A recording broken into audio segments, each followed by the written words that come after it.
Well, good evening, everyone. Thank you for joining us. I'm Oliver Bardwell. I think most of you know me, the founder of Iowans for Freedom and host of the Oliver Bardwell podcast. As we gather here today, I want to extend a heartfelt welcome to each one of you. All the right people are here in this room right now, especially those of you who have traveled a long way, and I know some of you have. You're an important part of this conversation. I'd like to also express my immense gratitude to Vivek Ramaswamy for sponsoring Chloe's and Kathy's trip to Iowa and their participation in this discussion. Vivek's commitment to truth and building a strong identity for our youth is not only commendable, but essential in today's challenging times. His dedication resonates deeply with our mission, our values, and we are profoundly thankful for his support. Special mention goes out to the strong advocates for our youth in Iowa, many of whom I've had the privilege to stand beside in legislative committee hearing meetings at the Capitol, that row back there. You guys know who you are. Thanks for coming out. And Helena Hayes, thanks for joining us as well. I also want to thank Walt Rogers. I see he's in the audience. He's a former House representative, and he's the Director of Policy and Outreach for Inspired Life. Walt introduced me to a book called Irreversible Damage by Abigail Schreier. This book profoundly impacted me, especially as a father of daughters. It highlights the challenges young women face navigating today's complex and confusing world of gender identity. Tonight, we are discussing a sensitive yet vital topic: the mental health and identity formation of youth. Let's approach this discussion with understanding, compassion, and an open heart, seeking not just to share perspectives, but to foster a constructive dialogue for the betterment of our community and our youth. So thank you for being here. Your presence signifies a shared commitment to this important cause.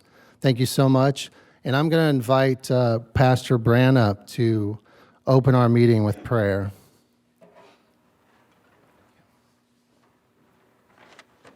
Thank you, Oliver. I really appreciate that. Should we bow our heads? Heavenly Father, Lord, we thank you for our time today. Lord, we thank you that the words that each one of these four people speak, Lord, are words from you, Lord, from your heart. Lord, I thank you that in the state of Iowa and across our nation, Lord, the hearts are open, the minds are open, Lord, to receive your wisdom, your knowledge, your guidance, Lord. We thank you for that today, Lord, for your knowledge and guidance as we spend some time together here listening to some powerful things today, Lord. We give you all the praise, glory, and honor for it, and we give you thanks as well. In Jesus' name we pray, amen. Thank you, Pastor Brandt. Now I have the honor to introduce my distinguished co-host of this discussion, Representative Jeff Shipley. Representative Shipley has not only been a steadfast proponent of mental health and well-being of youth in Iowa, but he's also played a pivotal role in putting this together and getting this space for us and reaching out to his constituents. His dedicated support of House File 623, which prohibits invasive surgeries, puberty blockers, and cross-sex hormones in minors, reflects a deep commitment to the protection and care of our children here in Iowa. And working alongside of him on various bills over the years has been a rewarding experience. His tireless dedication and genuine desire to serve the best interests of Iowans and their families is admirable.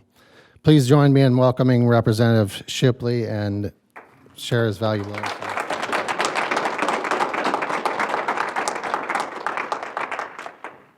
Well, good afternoon. Thank you, everyone. Thank you to our honored guests and everyone else for being here. So I just want to briefly introduce where we've come to get us to this point in time. So these gender issues, it was kind of strange because it was right at the kind of end of the severity of the COVID pandemic, right early in 2021 as kids were getting back to school first time. All of a sudden, this transgender, radical gender ideology just appeared basically everywhere in schools, targeted at young children, kind of like a deluge. And it kind of took us a little bit by surprise. And since then, it's been a very contentious topic of discussion. And there's a lot to discuss. So yesterday we sent out a press release to a couple of doctors that had been involved in LGBTQ plus clinics in Iowa, and we wanted to invite them here to visit with Ms. Cole and learn from her story and learn from her legal filings to make sure that the practice of medicine upholds the medical ethics of help and not harm, and that if we're practicing medicine in the state of Iowa or anywhere else, we're doing it with very clearly scientifically established standards of practice and care that are proven beyond a reasonable doubt to support the health of human beings. That's how medicine has worked for a long time now, and unfortunately, the introduction of gender medicine has really challenged and turned that system on its head, where basically asking questions, asking very clear, simple questions is not allowed anymore. It's called hateful, it's bigoted. It's that, just by asking these questions, you're going to be putting people at risk. And so a couple of experiences I've had in the legislature that really were very alarming. And there's two instances in particular. First, I'll tell the story of the Government Oversight Committee we had in February, which led to the passage of the bill. So I just very simply asked these two doctors, Dr. Williams from Unity Point and Dr. Mborick from University of Iowa, I just asked them about the term detransition and how the term detransition applies to their practice in the transgender clinic. Both of these doctors looked very puzzled, looked very quizzical. They purported to not really know what I was talking about. They were not familiar with any of their patients that had gone on to regret their transition. But what was really alarming is they basically said they weren't familiar with the term detransition. And the reason why that was so obnoxiously puzzling is because, there's the WPATH standards of care. And if you ever hear, and this is what we really need to focus on, because it's the WPATH standards of care that we believe are causing harm. And so it's like, and you'll hear a lot of the rhetoric. It's very, you're attacking trans children. I can't just respect these people. So we're not attacking the children. We just have a lot of very pointed questions about these standards of care that we would like to have answered to. So the standards of care use the term detransition no fewer than 30 times. And it's defined in their glossary, and the standards of care directs physicians to make preparations for patients who may detransition. That's in the standards of care. So I simultaneously had these two doctors claiming that they're adhering to these published standards of care, while simultaneously saying they're not even familiar with this term that's used 30 times within the standards. And just so you're all aware, failing to adhere to a standard of care in any practice of medicine, that's the basis for medical malpractice. And so if you have doctors saying that, this is a term in my standard of care, I'm not familiar with this term, I don't even know what it means, who are you for asking it? To me, I viewed that as a prima facie case of medical malpractice in these clinics. That if you're going to be practicing medicine, I think the basic expectation is that you're familiar with the terms and terminology that are incorporated in that standards of care. And it's important because not just Ms. Cole, but several detransitioners have risen to national prominence. I think there's maybe more than half a dozen lawsuits now exposing these concerns across the nation. So this is a very public national issue that if you're practicing medicine in this field, you should have some familiarity with, at the very least to make sure that you don't get sued. So it was incredibly aggravating and very frustrating that these doctors were unable to answer straightforward questions about terms that are defined in their standards of care. And that is the basis for medical malpractice, and there should be legal consequences. Because again, and this is what's also funny. Jeff, you're reading these standards of care. You're not a doctor. How do you have any basis to talk about this? You let the doctors do their job. No, the practice of medicine is regulated by the Iowa legislature. So unless you're advocating for the complete deregulation of the practice of medicine in the state, as a legislator, I absolutely do have the authority to ask these questions and provide my role as government oversight over any physician that's practiced a licensed medicine in Iowa, and that's a responsibility I take very seriously.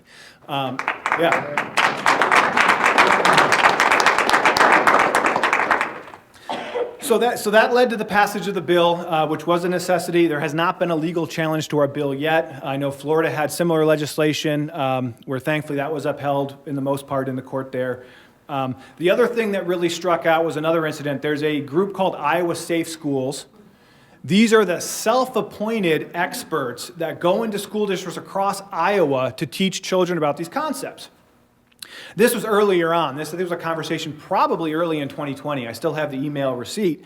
But I asked the registered lobbyist for Iowa Safe Schools, again, this self-appointed group who has taken it upon themselves to offer continuing education to educators, to be involved in school districts, to offer support for children. These are the people that they've put themselves in the position to be a resource for children to help them through these issues.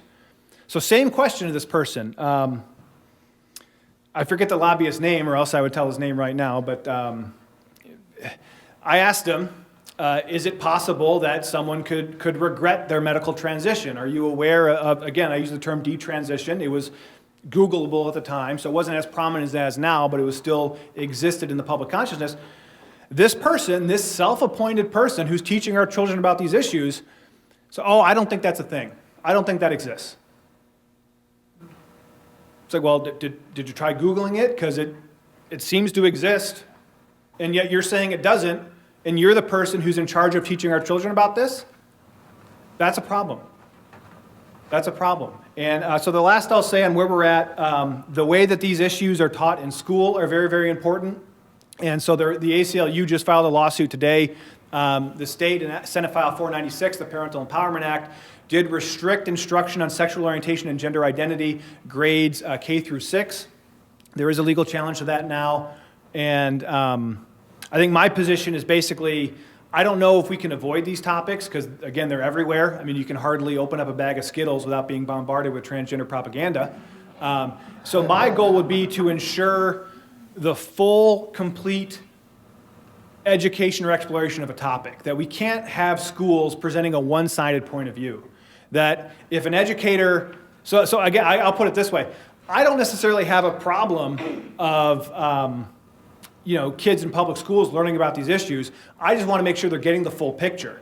And so, if the public schools wanted to introduce children to transgender topics and share a video of Chloe Cole testifying to Congress as a way to support that education, I don't necessarily see a problem with that. The problem I have is when educators, will slice a particular element of an issue or obfuscate an issue by focusing on one tiny element and ignoring the much bigger picture that's clearly out there. So that's the position I'm currently advocating for, is that on all these controversial topics within the realm of public education, ensuring that we're providing the whole truthful, full, complete picture on any topic of controversy and providing that. So anyway, so that's how we got to this point where the state of Iowa is now. Obviously, I think there is a lot more work to do on these topics to continue to explore what's really happening. And I think the main point that we're trying to drive out now, because again, these issues have been red hot for at least the last year and a half. We showed a film last year for the Henry County Republicans called What is a Woman? And I think it's a great film. I think it does a good job exposing a lot of the pitfalls in the academics that are espousing this. But I think the one thing that is missing, and I think the one thing that I think we need to fill in the gap and help provide, is what is going on with children that they're being seduced to this idea to begin with. And that there is a mental health crisis among children and adolescents, and that this gender ideology is offering these children something, that there's something in gender ideology, whether it's acceptance, whether it's love, whether it's community, whether it's personal expression, whatever that may be, that this radical gender ideology is offering children something that our society is not currently providing or not sufficiently providing. And so I don't think we can solve or address or improve the crisis of identity disorders in youth unless we take a much deeper look at what is causing a young person to be in such emotional distress that they would seek these things as well and find solace in a transgender online community in a way that they couldn't find within their own social circles or family or community. So I think there is a much deeper picture. When the transgender advocates complain about the rates of suicide, I think there is a legitimate concern there. I think we do have too many kids that have suicidal ideation and suicidal expressions and commit suicide. It's a gigantic problem. And so unless we're really getting into the root and watering the root of what is leading kids down this path of despair, suicidality, not having a fully formed identity of their own, that they're being seduced by this false ideology, that's really where we need to look and really initiate that discussion to dig a little bit deeper. Because there's, it's not just these radical ideologues. There is a crisis of meaning, of destiny, of purpose that is seducing kids into that. And I think that's what we need to touch on to really solve these problems. So I think the purpose of this conversation is just, and really thank you everyone for coming. I know it's a little bit of a smaller crowd, but we have some really high quality people, really powerful people. And so I think this could be a great discussion on where do we go from here, and just acknowledge the reality of this and then figure out a path forward in a way that supports the health and happiness of every individual human being, because that is our right as human beings on the planet that God has provided for us. So thank you guys for coming and being a part of this important event.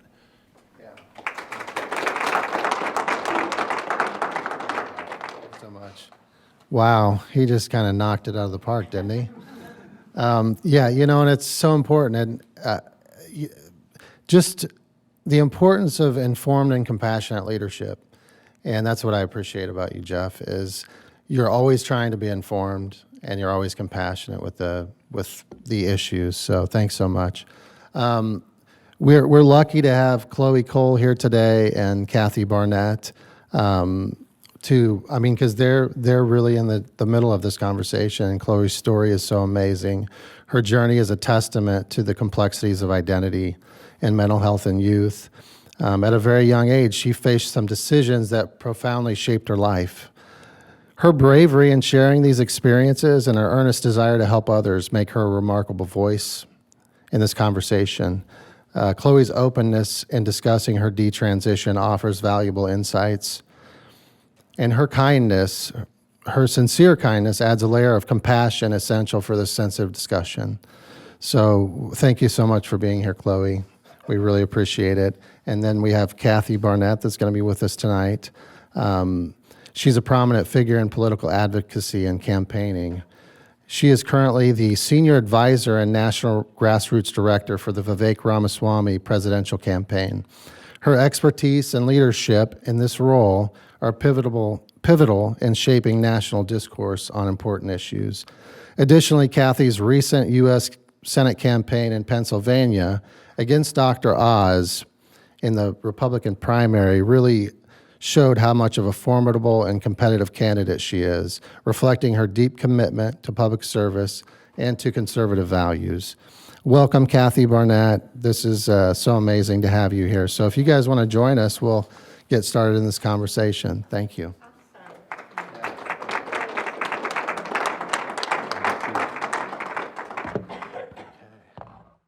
Chloe, thank you so much for joining us.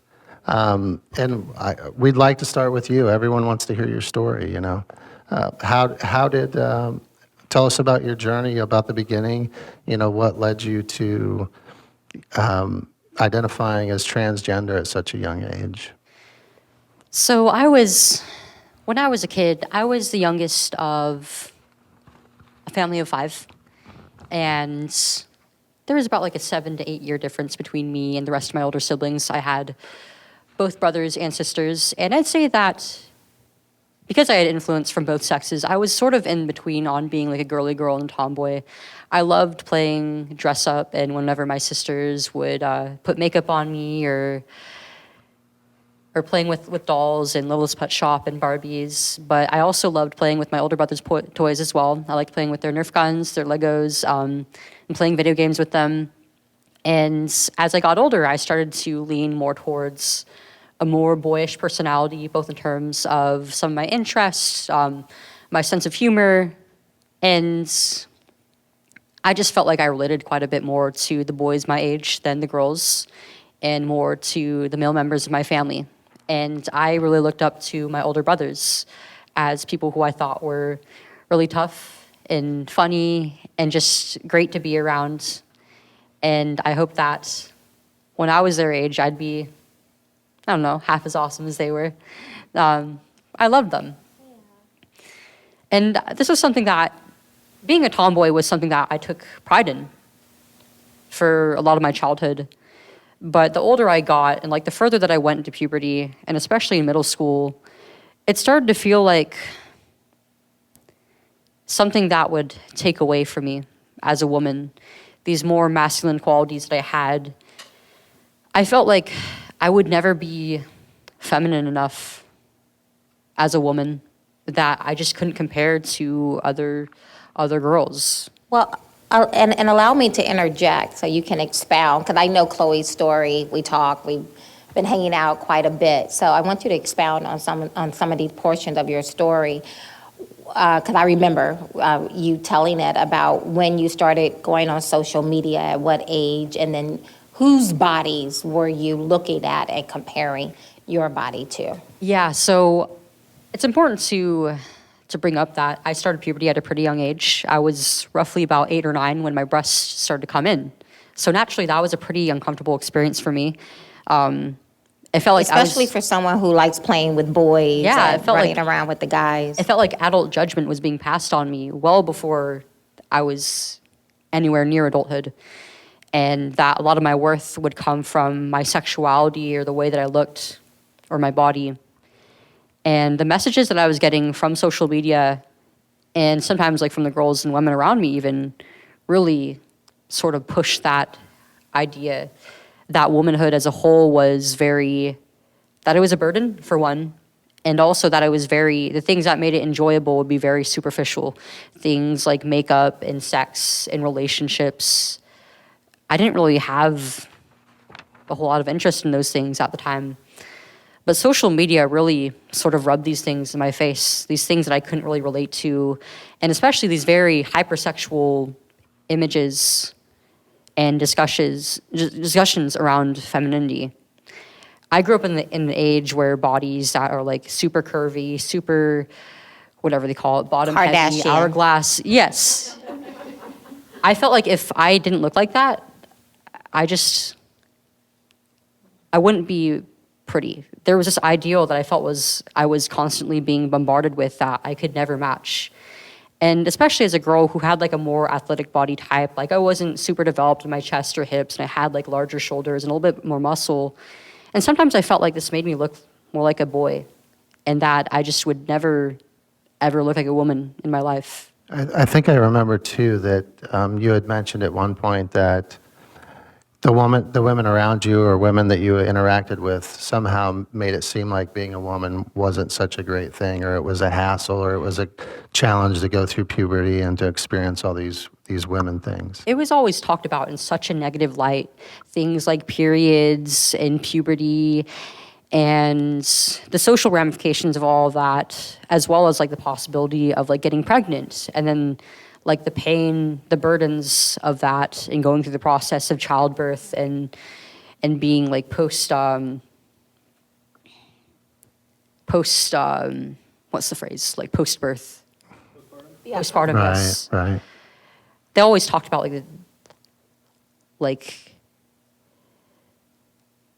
they always talked about the hardships of those things, and never like how much of a blessing it really was. Right. And now you're all of what, 11? Yeah, and it felt like in general throughout my childhood and adolescence that the value of women, especially like in their traditional role of being mothers, of being maternal figures in their community, was something that was very, very downplayed, and even made out to be something that was stupid, something that wasn't really desirable and should be left in the past. So how did you go from there to, not really thinking you wanted to go through that, to having the idea that there were other options? As I started to become more and more judgmental of my body and of myself as a girl, I started to feel I just wouldn't be happy if I lived as a woman, as an adult, that I would have been happier if I were just born as a boy, like one of my big brothers.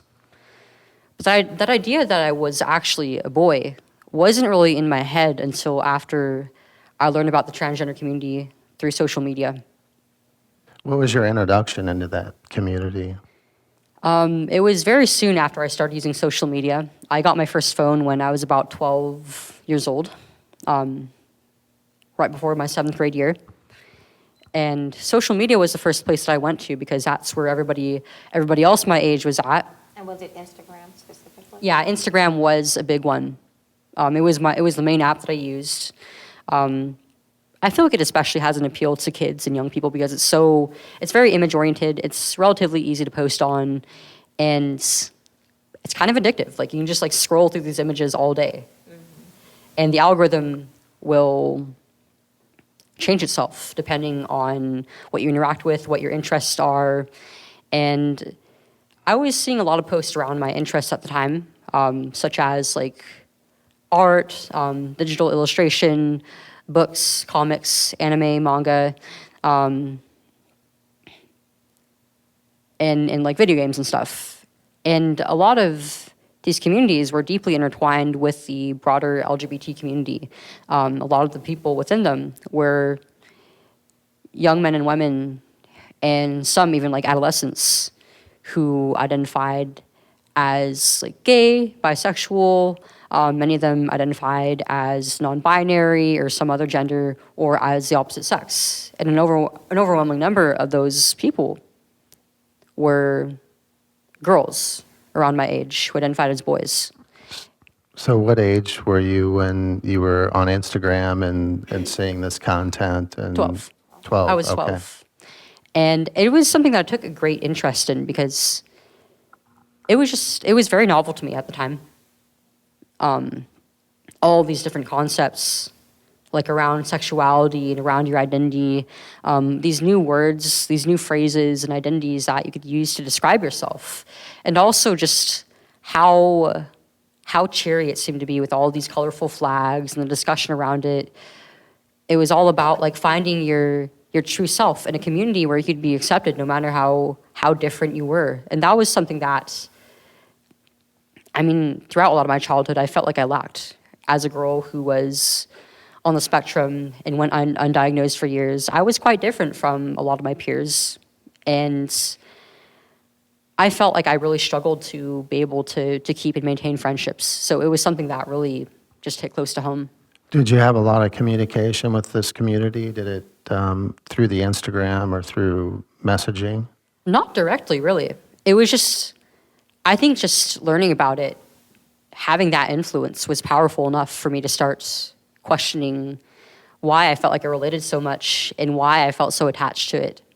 And naturally that became, well, I'm transgender. I was supposed to be a boy all along. And this finally gives me an explanation for why I felt so different for years. Now, what I thought was interesting about your story is that when you went to tell your parents, the thought was not, now I want to have surgery. The thought was, oh, that must be it. I must be a boy, so I'll just cut my hair short and, and wear more masculine clothing. So talk to us about when you went and talked to your parents, but also who actually introduced the thought to you as a 12-year-old that perhaps you'll be happier if you started chemically changing your body and then surgically. And just prior to that, what led you to write the letter to your parents instead of talking to them about it? I was very intimidated by the idea of bringing it up to them face to face because I wasn't really sure about how they would respond. And I felt like I really wanted to tell them about it, but I just had that fear. And it wasn't until I saw somebody do the same thing, coming out to it was their mother through a letter. Now social media is telling you how to tell your parents. Yes. Through a letter. So it gave me like a good way out of like being face to face and like kind of just allowing us some time to really think about it, how we will respond to each other, how we'll talk about it before we actually do. And when they did, they responded fairly positively. Well, they are from California. It's not like it's something that they wanted me to do necessarily, but they wanted to be supportive of me. They wanted to help me feel comfortable during this time. But they also were worried about where it was coming from because it was something that they had never really heard about before, especially from any of my older siblings. It was totally new to them. And they wanted to make sure that they were getting the best possible care for me that I could get. And they thought of it as a mental health issue, which they were correct about. They knew that like I struggled socially, that I was struggling in school, that I'd always kind of been the awkward type and had difficulties fitting in. And they kind of just knew intuitively that this might have to do with it. And they weren't really sure what to do about this at the time. So they started doing the research. They went online And at the time, there wasn't like a whole lot of information that wasn't like incredibly skewed towards the side of transitioning children. So pretty much all of the resources they could get were like pro-trans exclusively. And Kaiser Permanente, which was actually our healthcare provider at the time, was recommended as a top choice in our home state of California for care of gender dysphoric and transgender youth. And to them, they thought, well, care means that they're going to help her through these feelings, right? Maybe they'll dive deeper into it and they'll teach her how to cope with these feelings in the meanwhile. And then when she's an adult, that's when she'll be able to make any decisions around her body. And so what was that first visit like to the therapist that your parents scheduled for you? Well, I can't remember the very first, but throughout the process, my parents were not really allowed to be involved. Like, they would always have them outside the room. They would never follow up with them about what was actually discussed during these appointments. So they had no idea Now, what was Chloe's going on. 12. Remember that. Right. They were just totally in the dark. We had to do like an evaluation, of course, for the diagnosis of my gender dysphoria, but it was very bare bones. And there were quite a few red flags that they just completely ignored.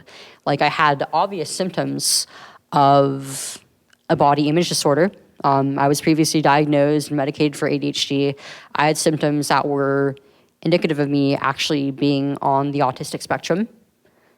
And that was just completely ignored. And all my distress that was related to those things was just brushed aside or told or just associated with my gender, the way that I was born being the issue rather than these real issues in my life.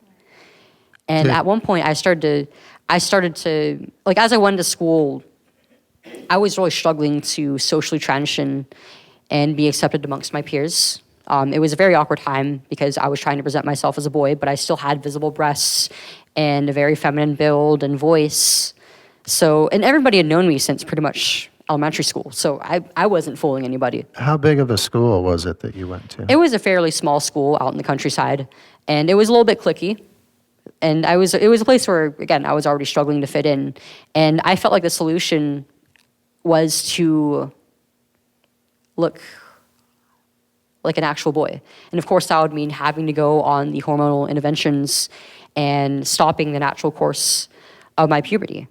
And I thought that transitioning medically was the only choice that I had because it was the only one that was really presented to me by the community, both the transgender community and the medical community. And so I started talking to my mom and dad about it, and it seemed like I was going further and further into distress around this. And they weren't really sure what to do about it. So they went to my doctors to see what was going on. And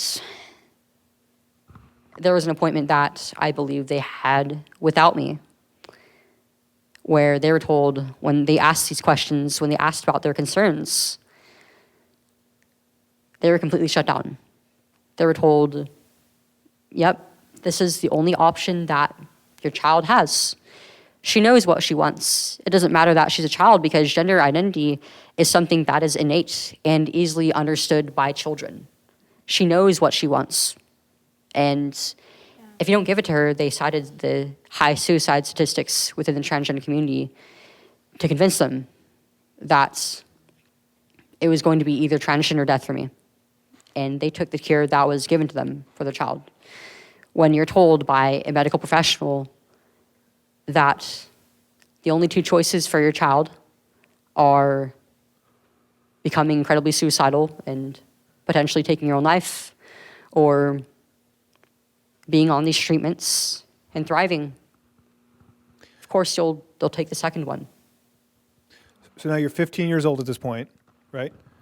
I was 13. 13. Okay. When you started talking about surgery, that was at 13. No, that happened quite a few years after. Okay. That happened about 2 years after I started the hormones and the But so blockers. at this point, you felt like you were already a part of a queer community, or? I mean, I wasn't for like a good chunk of my transition. I wasn't like directly associating with the transgender community itself, but I started to slowly make more and more friends, both at school and high school. and online that also were transgender. So you had a lot of online acquaintances that you were relying on to talk through these ideas and things. And before I started the course of my medical transition, I wasn't interacting with anybody at all, really, within the community. It was just like being exposed to these ideas and the community as a whole. So who were these online people that you had met? Some of it was like accounts that were like multi-admin, had like several kids to young adults who identified as transgender within them, and some of them were like smaller influencers. I didn't really Is this keep on up. Reddit now, or where are we at? It was mostly on Instagram. Some of the information that I was getting was on Reddit. And then before you mentioned hypersexualized images, had you been viewing pornography or had any exposure to pornography during this period? I did, and my exposure to it came very young. I first learned about it, I think, in school because I was surrounded by other kids who had pretty much completely unrestricted internet access, and their parents allowed them, or were probably completely unaware about what they were seeing on the internet. And my peers, while I was still in elementary school, were talking about very sexual concepts, about porn, about the things that they would see in movies, about the bodies of the opposite sex. And I feel like that greatly influenced my distaste towards being a woman. The pornography exposure and the way that those ideas were percolating in the community? Yes. Okay, very interesting. Wow. That's a lot. Now, I mean, but it is the reality. It's the reality. When you see a little 8-year-old walking around with a cell phone, right? You have to ask yourself, what is this young child being exposed to? And without placing judgment, but now having walked behind the curtains with people like Chloe and others, and hearing their stories and hearing the innocent walking a little too close to the edge, and how that innocent is perverted. But going back to something that the representative said, I wanted you to expound on, because you talked about in these communities where initially it's presented as big family and all of that, but that started the process of you being groomed as well and being exploited. Yes. Before I get into that, I should get into the actual medicalization. So I was placed on blockers. And the narrative that you often... At what age? 13 and a half. Okay. And the narrative that you might often hear from activists that are in support of these treatments in children is that blockers, they're used just to temporarily stop puberty and give children a chance to kind of be in sort of a stasis where they can decide which puberty they want to go through, which is it's not a choice you can make. And then they can especially turn if it you're back not actually on going whenever they want through to. any sort of development. You can't make a choice around that. But that was not the idea that was presented to me by my own doctors at all. They already were going into it with the idea of putting me on testosterone. I was told that, well, we're taking out the sex hormone production from your body to make way for the exogenous hormones. And I was on them for about a month to, I think, about 2 months alone. And it was hell. It was basically menopause at 13. I was experiencing hot flashes accompanied by sensations of itching, tingling, and burning throughout my body. And I was very lethargic. And so naturally, I was counting down the days basically to whenever I would start the very next intervention, which was testosterone. Oh, okay. So these were the puberty blockers that did that. Yes. And then there was a timeline for when you would be on the testosterone. Yes, which I started at roughly the same age, 13 and a half. And these treatments were covered by insurance? Yes. I mean, in my home state, all these treatments by law are supposed to be completely covered by insurance. The only thing my parents had to really pay for was the co-pays for appointments. So really, I mean, it basically incentivized us to go through it. I mean, it's a free treatment. It's a cure for my child's distress, and otherwise they're going to commit suicide. And what is the law around this in the state of California? As far, does a child have to have their parent permission? Yeah, I mean, that's still in place. I think that might be being contested right now, but parental consent is still required.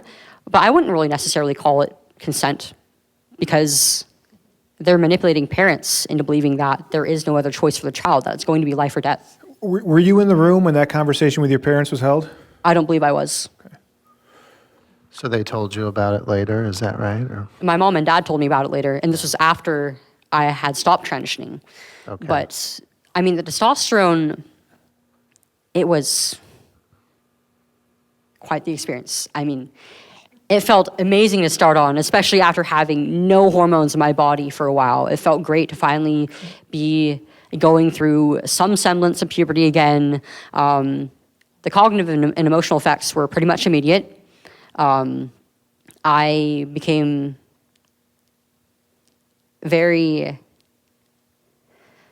felt very confident in myself, and sometimes this would result in me getting into doing things that I wouldn't before. I wasn't surrounded by the best of peers, and I used to reject the things that they would do, like things like smoking and such, and eventually I felt like I had the need to try it. So I started getting into substances while I was in high school. And I had a very steep increase in my sex drive as well, because it's an androgen. Yeah. And this was, yes. I mean, boys, when they're going through puberty, they have a steady increase in their androgen levels. And sure, those feelings can be difficult to deal with even then. But if you have the proper guidance, if you have strong male figures around you, they can help you, they can guide you in going through those feelings. I mean, I didn't really have that because, you know, I don't want to talk to that. I don't want to talk about that with the adults around me. Like, why would I want to talk about sex with them? But I was also struggling with this feeling greatly. And I feel like because I was going through these feelings, it made me a target for sexual grooming online, especially by adult men. There were several instances over my adolescence where I had been targeted by adult men into sexting and being in illicit relationships. And I felt like because of the dynamic of, well, I'm a kid and I'm on these treatments that I told were supposed to save my life, I don't want to tell anybody about it, you know? And you described this, there's a definition for this period of when they tell you, we will block the current hormones that identify with your DNA. Whenever you want to turn those back on, you can, which is not true. But I wasn't told that, actually. They never even talked about detransition or stopping. But they present it as something that's like off on. Turn it off and it could come back on at any moment. But then you say, to your point, men, you have this steady increase of testosterone And usually being introduced into your body, and you have male figures who can teach you and guide you. One day you're a girl, the next day you're still a girl, but now they've blocked your hormone. Then some time go by, and now they introduce to you this rush of hormones. Yes. And you're sitting there like, well, what do I do with all of this? Yeah, and it basically turned me into a hypersexual. Women are supposed to be the gatekeepers of sex and relationships, and this takes away all those instincts. All of those inhibitions. Yes. That will cause you as a woman to say, maybe not. Where now did you're a the, little bit more exposed. Where did the advances come from that you experienced from men online? It was mainly online, yes. Sometimes it would come from people who followed me on social media, and sometimes I was surrounded by friends who were not the greatest of influences, and sometimes there was actually a time when one of them sent an adult my way. Wow. Switching gears a little bit. So did you experience, I guess, what's termed gender euphoria during this phase? You could say that, yeah. I mean, I was very excited to see these changes that I thought would make me into the boy that I was supposed to be. So like going through the voice dropping and then the growth of my muscle and the fat redistribution in my body and looking less feminine and more masculine with each day and starting to look more and more like the boys my age was something that I thought it was just incredible. And as a girl who had body image issues, it felt like I finally had control over myself. I finally had control over the way that I looked, over the way that my body worked, and it just felt good to change. So did you recognize that as gender euphoria at the I time? did. Okay. Was that a term that you learned online? Or did your I doctor? mean, I don't know if I had a term for it really, but it was just that idea that I would be happy and this was the real me. And I mean, I still was struggling socially because I was still in 8th grade. I was still surrounded by people who had known me as a girl for pretty much my whole life. And I knew everybody knew the truth. And that I didn't really feel like I had the urge to make any further efforts to blend in with the opposite sex, to tell anybody that I felt this way, at least most of my peers or my school. But once I was in high school, I was going to have my name changed in the files, and hopefully I would be on testosterone for long enough that I would actually end up passing as the opposite sex. And I did. But because of that, I didn't really make any effort to hide my breasts, even after I started testosterone, until I experienced an incident of sexual assault towards the end of my 8th grade year. That changed everything. One more quick tangential question before we go down that next phase there. You had said that prior to undergoing the puberty blockers, your physician did inform you on the potential negative effects on bone density? I can't remember if that was addressed, but we did, I mean, before all these interventions, all three, the blockers, the hormones and the surgery, there was discussion around some of the potential side effects, which is standard, but I mean, it wasn't really comprehensive. Most of the effects that I'm experiencing now to this day were not listed on these forms. I was completely unaware of them being a possibility. But either way, like when you tell a perfectly healthy kid that they could experience this and this and this, I mean, kids, especially at the age that I was, they tend to be pretty ballsy. They tend to make decisions that are not in their best interests. And they think, well, I mean, how am I supposed to know which of these would happen, right? That's why we don't let kids get tattoos, right? No, I mean, in my state, Right. in my home state, anybody under the age of 18, they can't even go into a tanning booth, even with parental consent. Wow. But So what are you experiencing now that's an after effect or side effect from those medications? I mean, it's something that has definitely affected my sexual function, both going on and off of the testosterone. As for how it's affected my reproductive capabilities, I'm not really sure because I'm having cycles now, luckily, but there's so many factors that go into being able to conceive and being able to safely carry to term and give birth. I'm having issues with my urinary tract. And of course, there's permanent changes to my bone structure as well. Like I'm always going to have wider shoulders and a stronger and more pronounced certain features that in my face and body that will be more pronounced. And of course, I'm not going to be able to breastfeed. I'm not going to be able to feed my kids the way God intended. And I'm having issues with the skin grafts that they used as part of my surgery. And in fact, I'm wearing bandages right now. And Because that's from I have to wear bandages every day.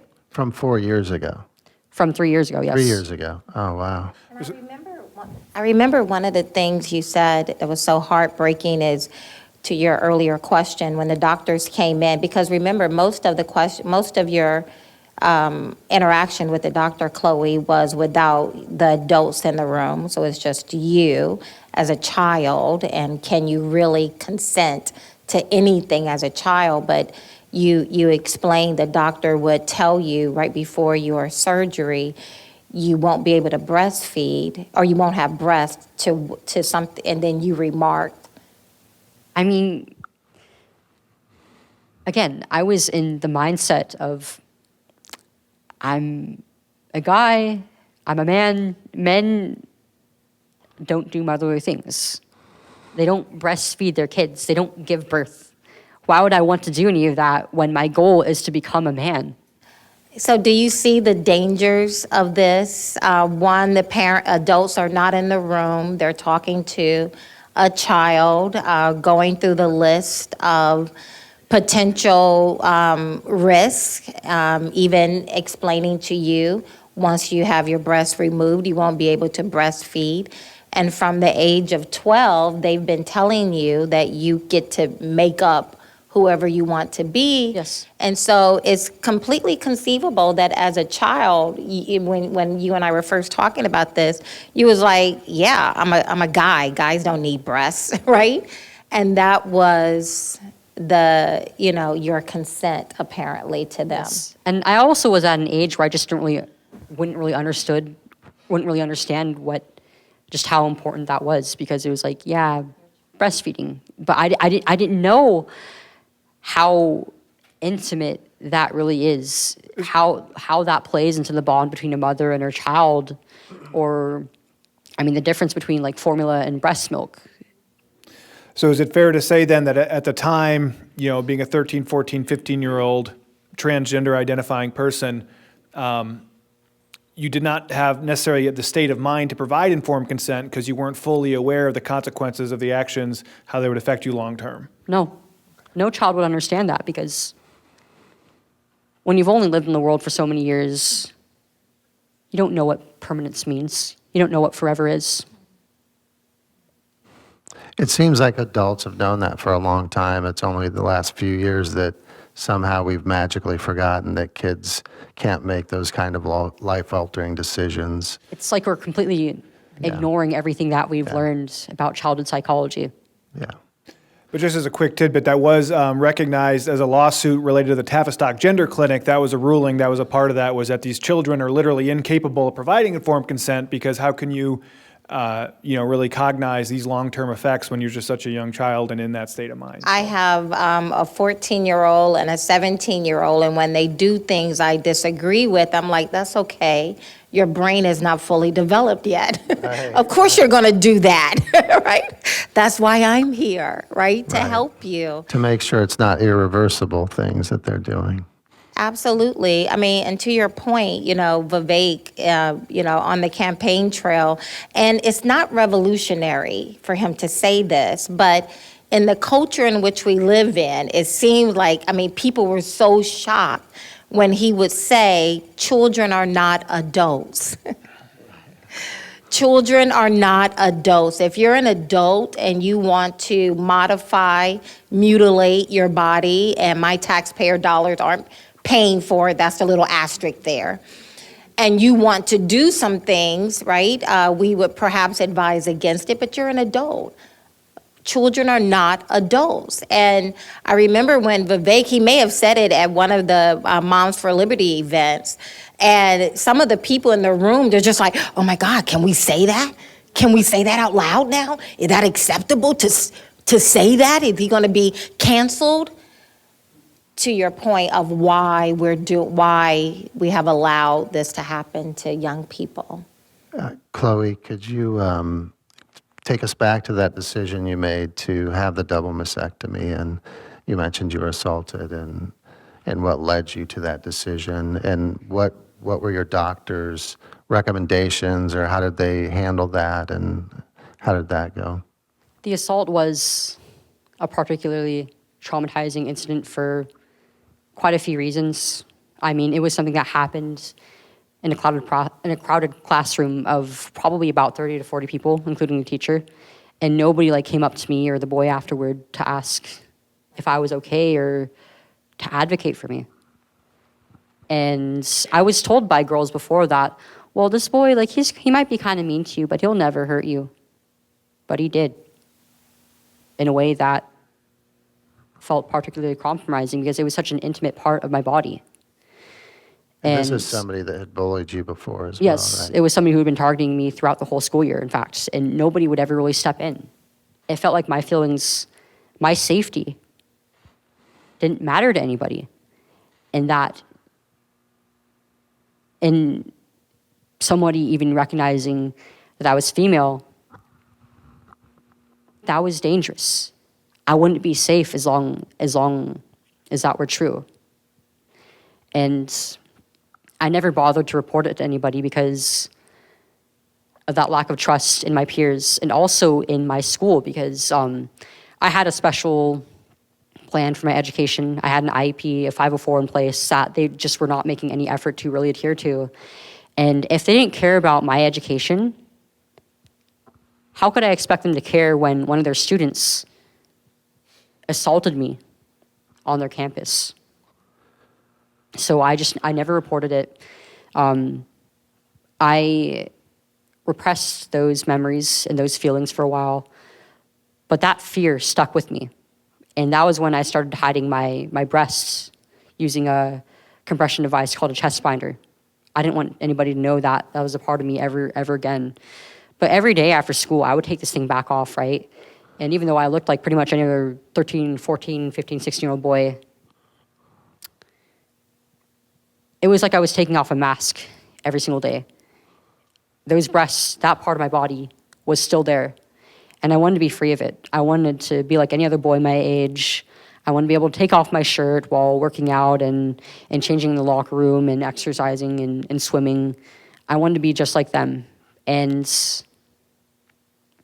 I was scared of what happened to me from ever repeating itself ever again. At this time in your life, were you seeing a therapist regularly? I believe that I had stopped seeing a therapist after I started taking the testosterone, because it was like, well, this is it. This is the path to happiness and truth. So how long after that assault did you make the decision that I'm going to go and talk to the doctors and proceed with this procedure? That was about 2 years afterward, in my sophomore year of high school, during which I'd actually been I'd started seeing a therapist again because somebody reported me at school to the guidance counselor for talking about experiencing suicidal ideation. And then they called home to my parents, and I started seeing a psychologist again. I was evaluated and diagnosed with major depressive disorder, and I was medicated for it. My condition just kept getting worse and worse and worse. So you weren't getting happy? No, I was becoming worse. And the euphoria had waned? Yes, what had become an exciting experience for me, looking and being perceived as male and having all the dynamics change, it turned into my baseline. And I was actually worse than before. Yeah. If you don't mind, we're going to I think you want to ask a question? Well, real quick. I'm sorry. Yeah, go ahead. Yeah. Yeah, that's what, see, I mean, I'm a woman, I'm a mom, I knew it. So you go ahead and take a break. Drink of water, too. Yeah, Sip your water. Chloe's gonna take a your break. time. See how that works with mom? Yeah. We just know these things. But go ahead and take your time, and then just come back. Yeah, I know, We I can know. talk. But she'll be back. But I was noticing, you know, how brave is she to be so vulnerable?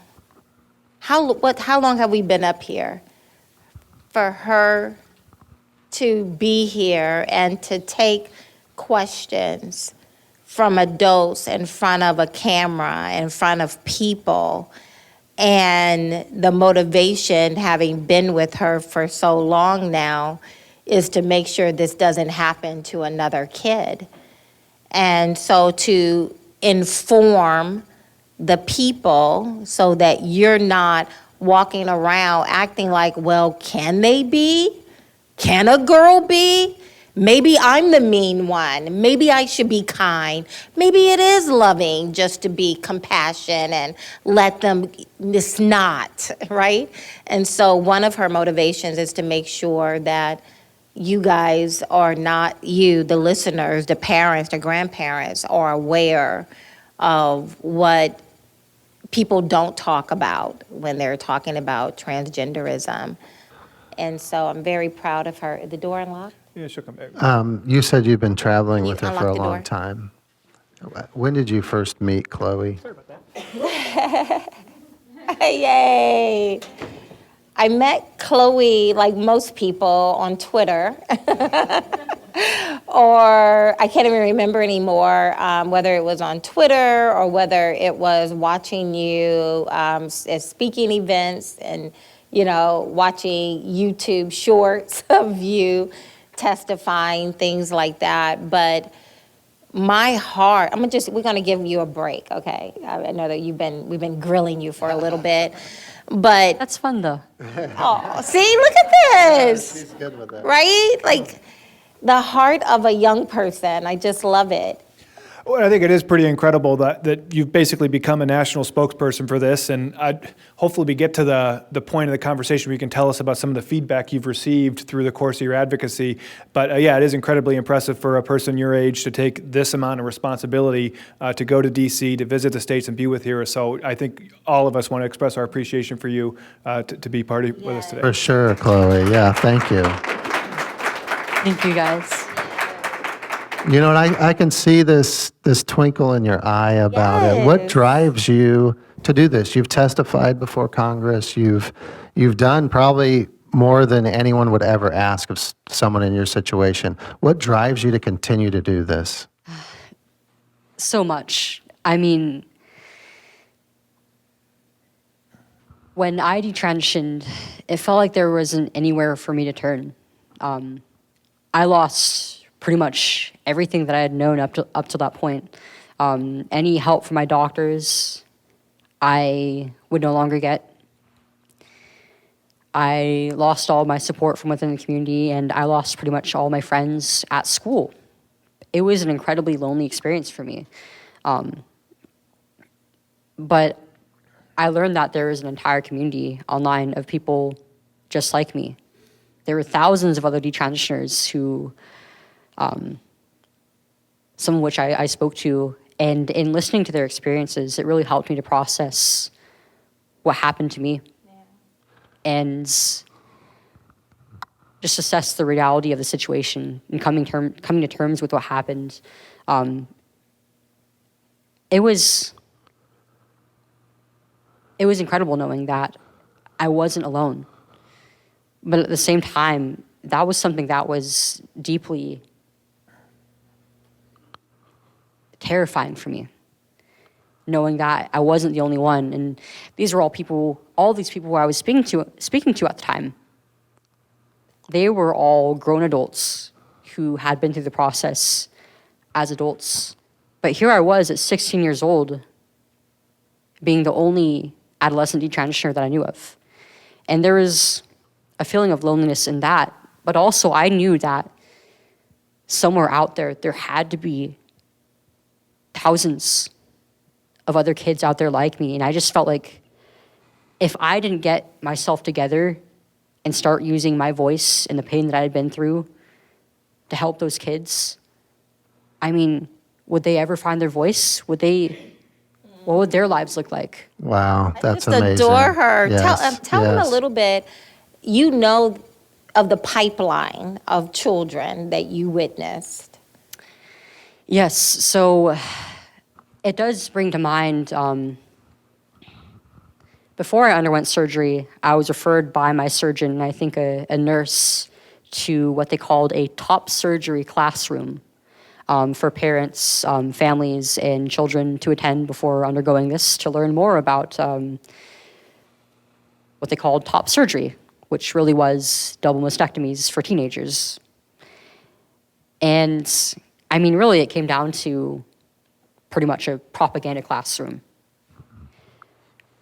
One of the things that I remember most clearly from that day was sitting down in that room, it took place in the hospital where I underwent surgery. And when I looked around, I noticed that the kids around me,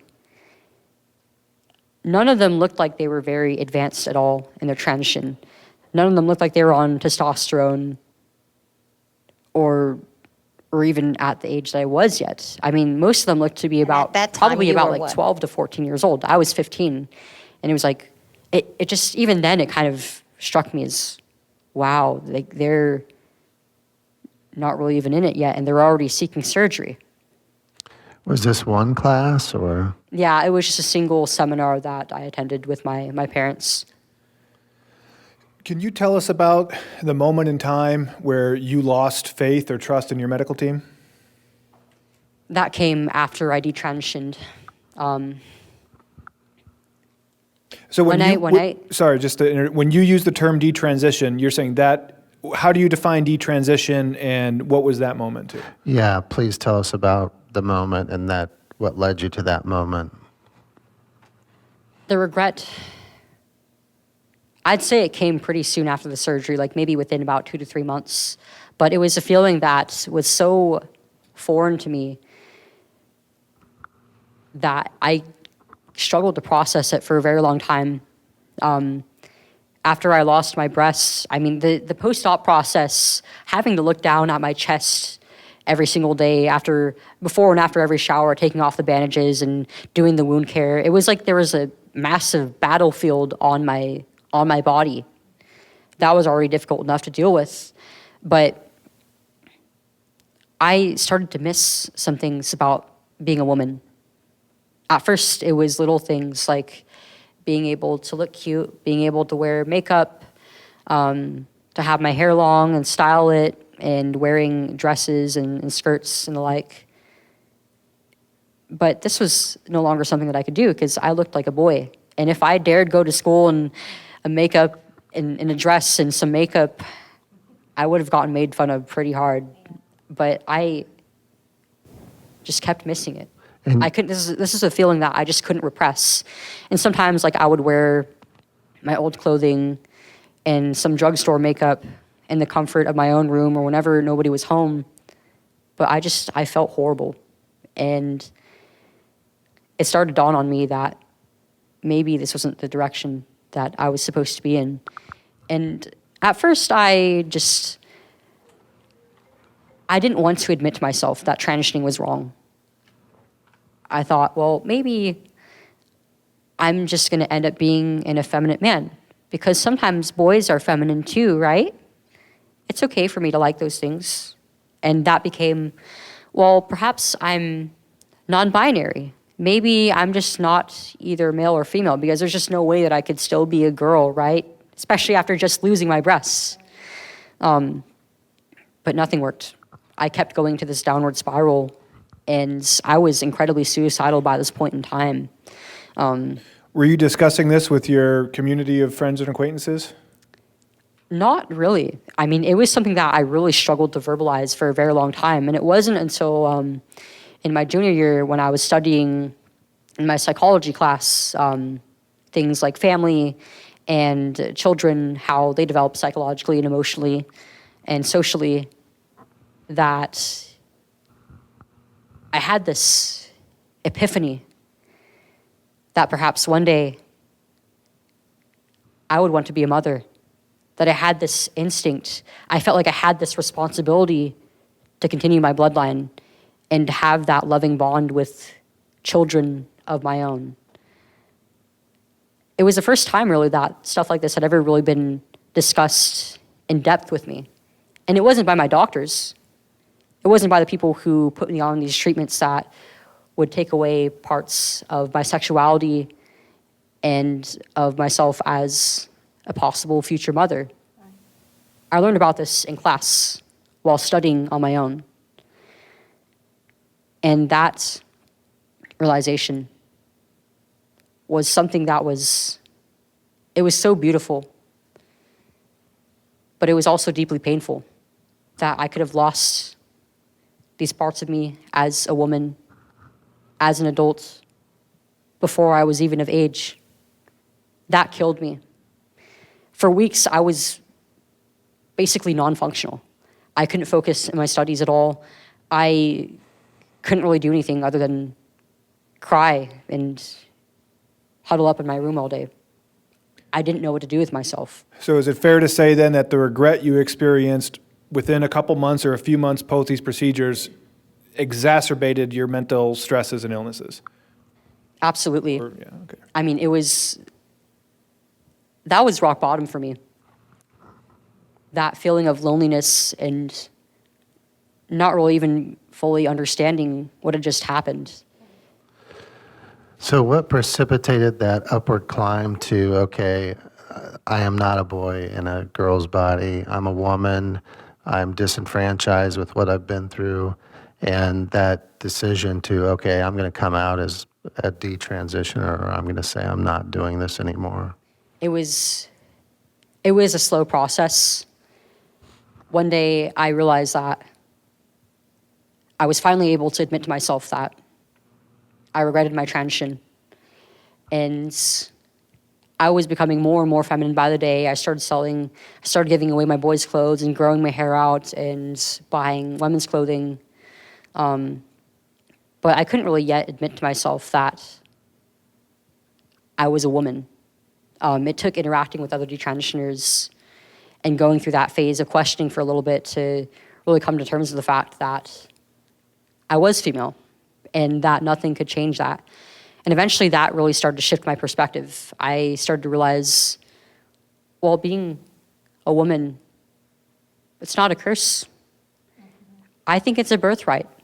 It was a gift from my mother, my father, from God. And I started to think about my name as well. The name that I chose for myself was Leo. Kind of lazy because it's my astrological sign, and it's also like just 3 letters out of my real name, right? And I liked it. I thought it was a pretty cool name. But I started to think sometimes I had a bit of a discomfort around my birth name. But I mean, I kind of owe it to my parents especially after we went through this traumatic experience as a family together, right? To give them that. Because that was one of their gifts to me when I was born. Time and consideration. Yes. And what was your family's response to you're talking to your family about, okay, I've changed my mind and I'm not going through with this anymore? I mean, my parents took a really hard hit to it, of course. I mean, I think there was this sense of relief that I wasn't going to go any further into this because it was painful for them to watch. It's like watching your own kid become a monster. I became somebody who I wasn't. I was no longer smiling. I was no longer laughing. I was just descending into pain and self-hatred. I was losing myself with each day that passed.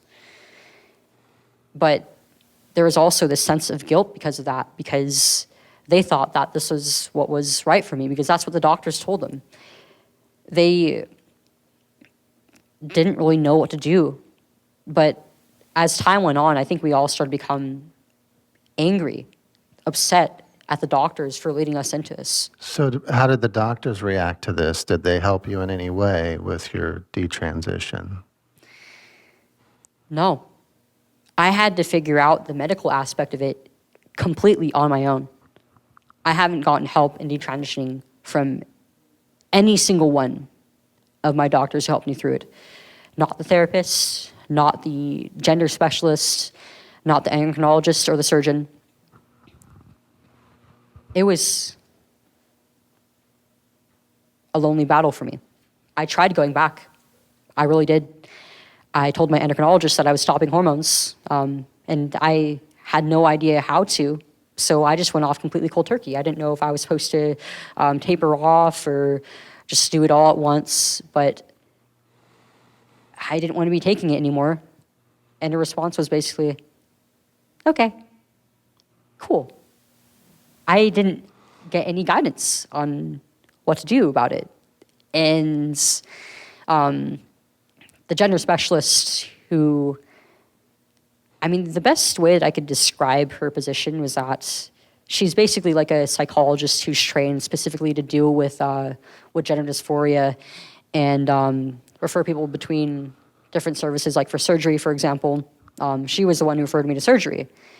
And I talked to her about how much I regretted it, how much it made me hate myself, how much pain I was in. And she just didn't ever know what to really say to me. There were times when it felt like she was trying to keep me within the mentality of being transgender. She would say things like, well, the way I see it, this is just another part of it's just another transition, is it not? Isn't this just another part of your gender journey?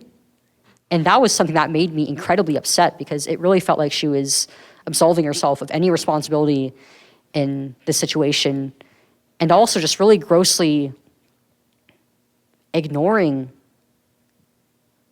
what I had been through, the permanence, the pain. It wasn't just a journey. This was something that could have taken my life. Have you had any communication with any of the medical professionals? I know that I thought I had heard that one of them mentioned they maybe wish they would have said something, or was there one, or am I hallucinating that? The only person I really had who pushed back was the first endocrinologist who I was referred to for hormones and blockers. He was willing to put me on the blockers, but not the hormones, because he said, well, he cited concerns around my brain development, but I mean, it didn't really make sense, because if I was just on the blockers, then all of my development, both of my brain and my body, would be stopped completely. I wouldn't be growing at all. But he also said that I wasn't socially transitioned enough, whatever that means. Right, He said to be like a to boy, check back in a maybe. year and maybe, I don't know, cut my hair shorter or something, whatever that means. But when this goes to what you were saying earlier, and it's something that we saw during COVID-19. Like, we literally had commercials running in Pennsylvania, just believe the doctors, right? Like, you're stupid, you're not trained. You've all heard that before, right? You don't have a medical degree, you haven't spent the time. You would agree with me if you knew what I knew, right? So in the meantime, shut up, sit down, be quiet, and just listen to the doctors, right? But it sounds like, just so I heard this correctly, it sounds like the endocrinologist did provide at least a little initial pushback at the beginning. But it was illogical, right? Because hormones are a part of every aspect of our development, our lung development, our heart development, everything. And so if you're blocking the hormone, he was okay with blocking her natural hormone. He just wasn't okay with putting you on the testosterone. In a few years, wouldn't make a difference anyways. I would still be too young. And then Yeah. when you're initiating the course of the hormone, is the expectation that you'll take that hormone for the rest of your life? Yes. Sounds like money. I mean, one of the How compassionate, right? Right. one of the cruelties I see with this, watching your story and others, is that it appears there's only one track. If your child comes in and says, I feel like I'm in the wrong body, I don't make fun of that. I see that as there's something wrong with my baby. It's as if someone come to me and say, I'm having body integrity, identity dysphoria. My arms and my legs feel misplaced. I want to amputate. My thought would not be, well, the compassionate thing is, you know yourself, so let's just go down this path of amputating perfectly healthy parts of your body. But with transgenderism, it is, well, she's 12, she's 9. I even saw someone at 4. They know themselves. They want to make these permanent changes. So the compassionate thing to do is to just go down this path with them. Does that seem, I know is it apples and oranges to compare body integrity, identity dysphoria to transgender? It's pretty much the Dysphoria? same premise, except that gender dysphoria is focused around sex. But this idea that the way that you're born is wrong, that you need to remove or replace parts of yourself, regardless of what it's based in, it's delusional. It's not based in reality. It seems so anti-logic and anti-science, but from what I'm reading and watching and learning is that if your child comes and says, I'm born in the wrong body, especially in California, I think it's a law that there is no intervention that can be made. There's only one path. Like what do they call that?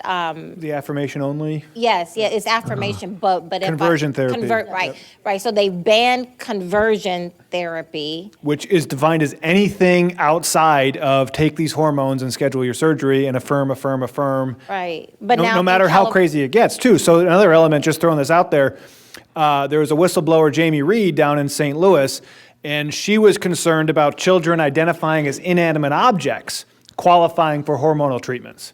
So I don't know if you come across that as well, but again, where does it stop? I mean, because who are you to tell me? Exactly. Right? Exactly. I mean, It's like, who are you to affirmative- tell it's me I'm not a cat? affirmative. And to not affirm me is hateful, phobic, Yeah. and putting me at risk. Right. So now I'm going to cancel you and get you fired and put you across It's social media. It's allowing patients to come in and self-diagnose, and then it's affirm and assist. If I came to you and I said, and I was anorexic, and I wasn't eating, and I told you I was fat, it would be like you saying, okay, yeah, you're fat, let's get you on some diuretics and help you lose some more weight, right? That's what it's akin to. Mm-hmm. Yeah, do we have a question in the audience? I have a question, because we keep talking about the children, and this is new, and we never had heard of this before. But we're talking about an entire healthcare system of adults. It came from somewhere. Where did it come from that these people are so willing to do this? What were they doing 10 years ago? Where did they learn this? It's not from normal society. So we keep thinking it's new to kids, but we have an entire generation of adults in the healthcare system that are anxious to do this. A billionaire named Tim Gill. Well, let's just be a question, let's have an answer. Do you have any insight, Representative Chloe, do you have any insight to that? Well, the first childhood gender transition that I know of was David Reimer, who was a patient of John Money at Johns Hopkins University. And he was transitioned into a girl, into the identity of a girl after he had a botched circumcision as an infant. And he was one of two twins. And over the course of a childhood and his transition, he and his twin were forced by Money to perform sex acts on each other. It was a traumatizing experience, and both of them ended up committing suicide as adults. Right, but and yet it was deemed as a success. But and that's where a lot our of this modern movement Right. of transitioning children is Right. based off of. Right. Based off of that. It has a different origin. So I told you I'm a conservative lesbian. I've pioneered throwing men in dresses out of women's groups since 1988. And it's actually coming from straight men, the autogynephiles. They worked very hard to become transgender through their masturbation and pornography habits, dressing up as women and looking at themselves in the mirror. This became an entrenched fantasy. It's actually a chronic progressive condition that's been recognized as chronic progressive for over 100 years. And what they wanted to do was to hijack the credibility of the gay and lesbian movement, because we had established that we couldn't change. We worked hard. I worked hard all through my 20s to try and be straight. I read books to see if I could memorize and learn how to be straight. Did not work. And but that was what my generation and generations before me went through. So once we had established that no, we can't change, we are born this way, what they wanted to do was to grab our credibility with that by saying you can't change. So that is what's motivated the attack on children. And what they are actually doing is they're going after predominantly children who would grow up to be gay or lesbian. They're the ones who are most likely to have gender dysphoria, and autistic kids. So I actually picked up on you might be autistic when you started describing external validation, ways of validating whether or not you were male and female. And it was hard for me to process, because for me growing up, I would have been vulnerable to this kind of indoctrination, But I was told I was a girl. I looked down, I'm a girl. Okay, so everything that I do is what girls do. And the other women, regardless of the variation, they're still all women. And I didn't compare myself to them. So this just completely went by me. I never did that, but it was because I'm not on the spectrum. I was more internal, processing things internally. So we have to, transgenderism is about 6 times more common amongst autistic kids because of that, because of the different way that you all process information. We have to guard you so much. And the kids who, like Jazz Jennings, who pop out of the womb and they're flaming little gays, and they get taken to a doctor, and the doctor's going to cure them by saying you're transgender and you just have to change sex and then you won't be gay anymore. Most of these kids are trying to get out of being gay.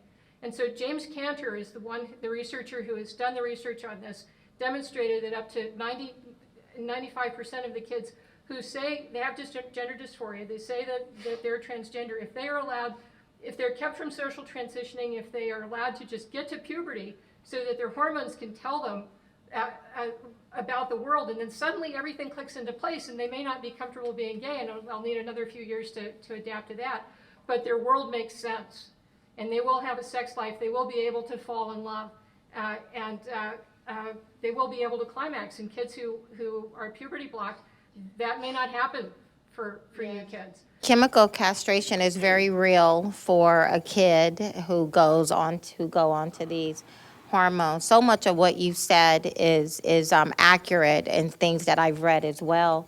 Do you want to speak to any of that? Yeah, I agree that there's multiple sources from which the postmodern transgender movement comes from, and it largely comes from the sexual revolution. Many of these scientists who pioneered the science around this were fervent sexual revolutionists.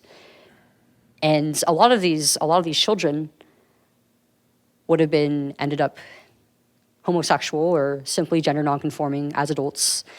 And it's an entire population of kids who are neurodivergent, who are traumatized and mentally ill, who end up being mutilated and sterilized. I personally think that it's a form of eugenics in that sense. Definitely.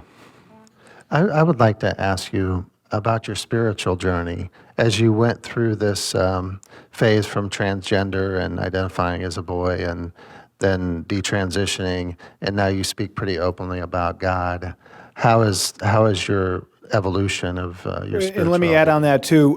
Growing up as a child, did your family have any religious or spiritual practice that would have talked about human identity or anything like that?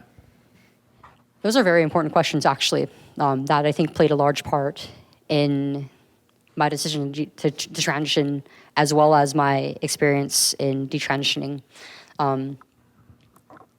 My mom and dad were raised Christian, and I was brought to church up until I was about 4 or 5 years old, I believe. I don't know the exact reason why they stopped bringing me, but part of it is that, as my dad explained it to me, they didn't want to feel like they were forcing really any sort of beliefs on me. But I feel like because of that, because I didn't really grow up in a religious environment, it made me struggle with my identity because I didn't really understand why I was made the way that I was. I thought that everything was random, and I just so happened to be here for whatever reason.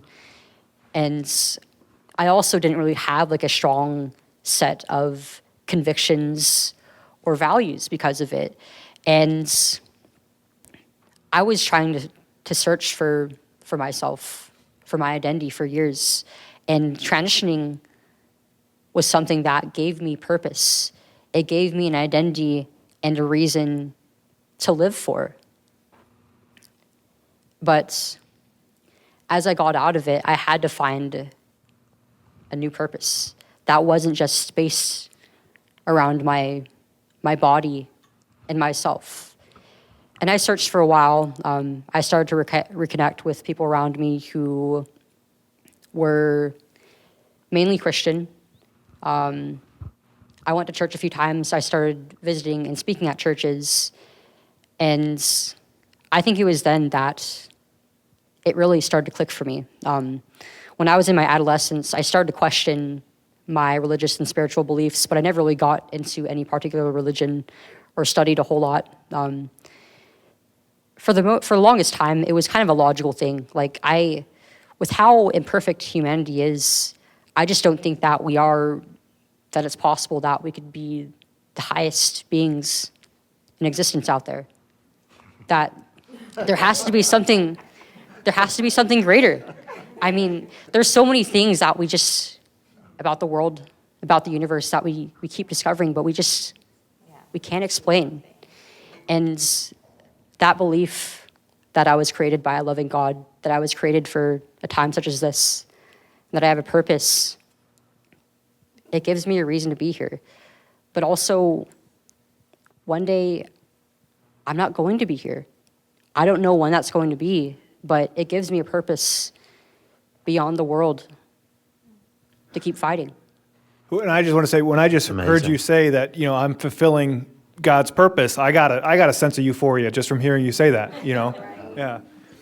Two really important topics I want to touch on, or at least cover a little bit, and then we can open it back up as wide as we want. So can you go back and tell us the moment in time, or what led up to when you lost faith in your medical team? I mean, the real nail in the coffin was when I went back to my surgeon. At this point in time, I was, I think, about 2 years post-op. The complications relating to my areolar grafts had been going on for probably about 2 months now. I'd been having to bandage my chest for over 2 months because all of a sudden the grafts started to produce this clear fluid that would get on my clothing, my bedding, if I wasn't wearing any bandages. And I wanted answers. And I also wanted to report to my surgeon and to Kaiser that I regretted this, just so that they would have it on file and hopefully include me in sort of in any sort of study that they might be doing, which they did, and I was not included. But his response was, "Oh, well, I thought that it was okay to operate on you because I got the referral from another doctor who said that it was okay." The idea was basically, well, I'm just going with the program. I'm just doing what I'm told. I can't imagine being an adult having this much power over a child and choosing to remove parts of her body that do not need removal when she is perfectly healthy. But, I mean, he really doubled down on that. And when it came to discussing the issue, the complications that I was having, his advice was, "Oh, yeah, that's good. Keep bandaging. Even though you're 2 years post-op and supposed to be fully healed by now, and your healing actually regressed.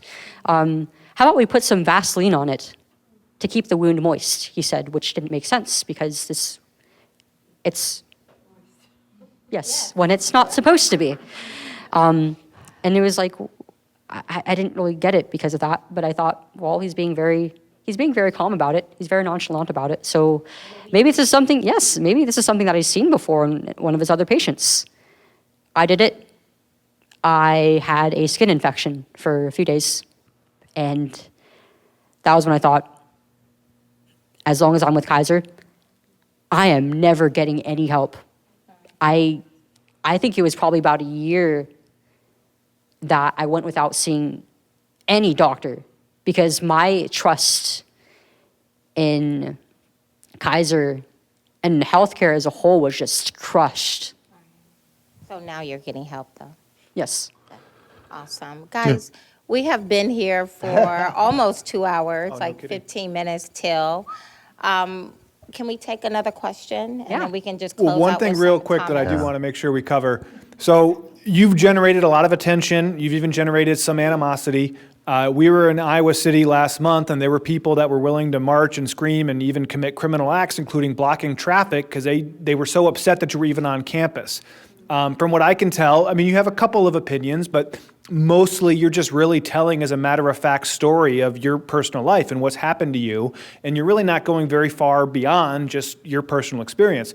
Why do you think that you sharing the truthful personal experience and basically just saying, I don't want other people to experience what I went through, why do you think that generates such an intense backlash?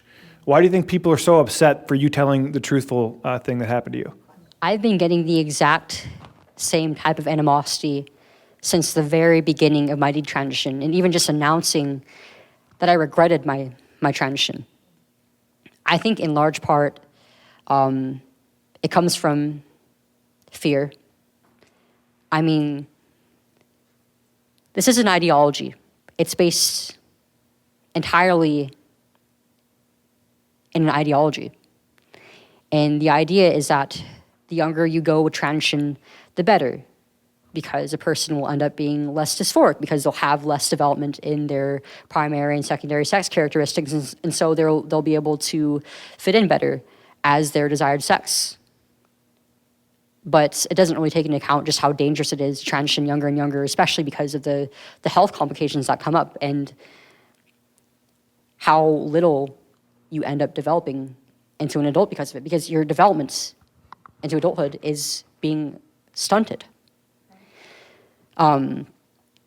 These people really believe that there is a genocide being waged against them, that their life-saving healthcare is being taken away from them. This is something that's been made into a human rights issue, and that's made it very difficult to argue against for a very long time. These people don't realize that their rights are being violated by being sterilized, by being told that they have no other choice but to fix their bodies so that they can be okay on the inside.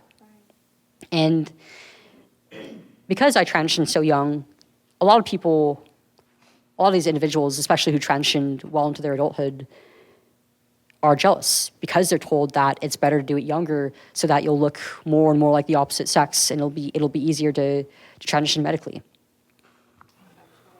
Wow. You know, the thought just went out of my mind, what I was about to say, but, you know, I have a podcast, the Kathy Barnette Show, and I had Dennis Prager on the other day. And we were talking about intentions versus actions. And he said that he does not believe people wake up, most people, wake up and say, I can't wait to commit some evil today. And him being Jewish, I'm going to use his example, because, you know, if one of us say Hitler, then we're going to get labeled. But he said, and you can go out on my website, that interview, not my website, but you can go to Apple Podcasts or YouTube and pull it up. You can hear him saying about Hitler, right? Like, he does not believe, he's Jewish, but he does not believe that Hitler woke up and said every day and said, I can't wait to just kill people, right? But their intentions may have been good intentions. And then I say to him, but do I care about their intentions if the activities that they're doing are evil and wrong and harm? He said, no, you should not care about intentions, right? He does a brilliant job, as only Dennis Prager can do, in explaining the differences between intentions and actual actions, right? And a lot of this movement is based on intentions, right? I have yet to see anyone in the transgender movement or the scientific movement that supports transitioning kids say, here is the data, here are the facts, here are the cases, here are the peer reviews. They don't do that. They come with stories and narratives and intentions, right? And we need to become very clear. Now, one, we're dealing with a culture, if we walk out with a lot of facts, people's eyes start rolling in the back of their head. So we too have to learn the art of telling our stories. Hence the reason why Chloe is so powerful, and hence the reason why you get that kind of backlash when someone as sweet and endearing as she is just comes to share she is sweet, isn't she? You know what, though? She's you know what? adorable. I do want to but say she's something. Powerful.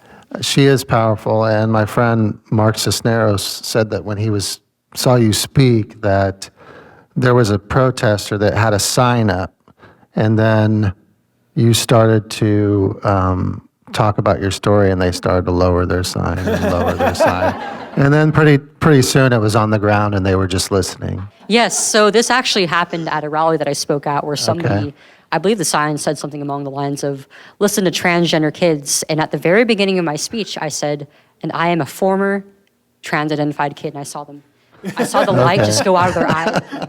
I got to rewrite the sign. I mean, I don't know if most of you know my own story on how I was conceived, but my mother, I'm the byproduct of a rape. My mother was 11 years old when I was conceived, and I share my story ever so gently at times. It's that's the reason why I can identify with you sitting here, sharing your own story and allowing yourself to be vulnerable, and how much strength that takes and determination to put yourself out there in hopes that if my story can save another life, then I want to do that. And yet, recognizing the vulnerability. That's why I identify with you and I appreciate what you do. But I've never seen, going back to the art of learning to tell our stories, right? Is that because everyone knows that that baby is a human being, right? But we convince ourselves of other narratives. And then you have someone like myself saying, I'm so grateful that someone saw value in my life. I took no part in how I was conceived, but I'm grateful that I'm here. I'm grateful that I'm married. I'm grateful that my husband and I have created a wonderful family, right? And I'm so very grateful for that. And what I've noticed as I share my story, because there have been times when a young girl coming out of San Francisco on the plane next to me is sitting beside me, and I begin to share that because she's trapped. You see, she can't go anywhere. And ever so gently start having conversations, and she will say things like, well, I am, pro-choice. And then I begin to share my story. And then she begins to share her story of being raped. And, and then all of a sudden what became a top priority, I begin to see people, I've never witnessed anyone say, because of your story, I am now at this exact moment pro-life. But what I've seen is people begin to reprioritize what is most important to them. And by the time we got off that plane, she was sounding like a conservative, no lie, right? All the issues, because she lives in San Francisco, she's talking about people pooping on the ground, the crime, all of these things that we care about. And likewise with your story is that when we begin to share stories, people like us begin to have courage the next time this comes up. Instead of not talking to your adult children about it because you don't want them to walk out of the house and no longer talk to you, you now begin to talk about it, right? And you begin to advocate. But it also begins to reprioritize, because what you're doing in office, what Vivek is trying to accomplish, he has said that he will ban certain social media for children under the age of 16. Because there is science that talks about how these children's minds are being captured and rewired. He's also talked about banning at a federal level gender care for minors, because again, children are not adults. But in order to do what you're doing, to be in office to do what you're doing, in order for Vivek to get in office to do what needs to be done, we're going to need people who understand what is happening around them. I don't care about the intentions of the surgeons who cut you. I only care about the action, that is evil and that is wrong. And it is destroying not just this person's life, but it's destroying the bond between parent and child. And it is doing exactly what Black Lives Matter said they would do. Remember, if you remember, when they released their manifesto, I think it was number 15, was to destroy the Western normative nuclear family. This is how you destroy the nuclear family, that you sterilize them so that they can't reproduce. You create so much harm, emotional and physically, that their family may not stand the chance of being normal, as we would define it in America, in American culture. And so to that, I'm very grateful for you, Chloe. You guys have anything you want to say to close out? I don't want to close out. Oh. This is a great discussion, right?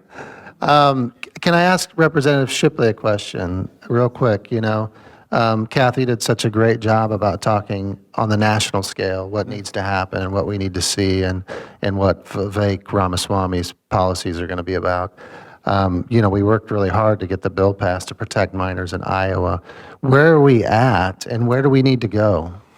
So I think the main obstacle we have in Iowa is one of only 2 red states in the nation that has gender identity as its own exclusive protected class in our Civil Rights Code. And the problem with this is basically it equates gender identity, which is a made-up construct that's basically legally constructed with these radical ideologues, and it says gender ideology is the same as sex and race, which are things that really people can't control. They're born into it. So I think a very big improvement that I'll be pushing very hard for, and just to give a quick plug, December 16th in Fairfield, Mr. Vivek Ramaswamy, excuse me, and Attorney General Brenna Byrd are coming for an event.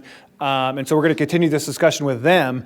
But the proposal we've submitted to drafting is basically clarify that gender identity or gender dysphoria is a disability. Disability being defined as anything which interferes with your ability to participate in major life functions. And so when you hear these gender identity people say, oh, I'm going to kill myself if I can't play volleyball with the girls, that much more resembles a disability to me than, say, something like race or sex or another immutable characteristic. And so then the benefit also of classifying gender identity as a disability is in the accommodation, civil rights accommodations, you're much easier to do what's called an undue hardship or an undue burden, where you'd say, no, even though you're gender identified as a female, I honestly cannot accommodate you in the women's locker room because I'm just unable to provide that accommodation. Whereas right now under law, and this is again a big thing, so we fixed some of the bathroom issues in schools, but in other training facilities, the Fairfield Public Recreation Center, Lifetime Fitness, there still is this huge area in the law that an autogynephile could easily exploit if they wanted to put themselves in a position where they're closer to underage girls or things of that nature. So if the purpose of law, I think the purpose of law is a couple of things: to protect the rights and liberties of the people and ensure those, and also to protect innocence. And you want to make sure that the law is not constructed in a way that could be weaponized by, say, a pervert. That's still something we need to really improve on.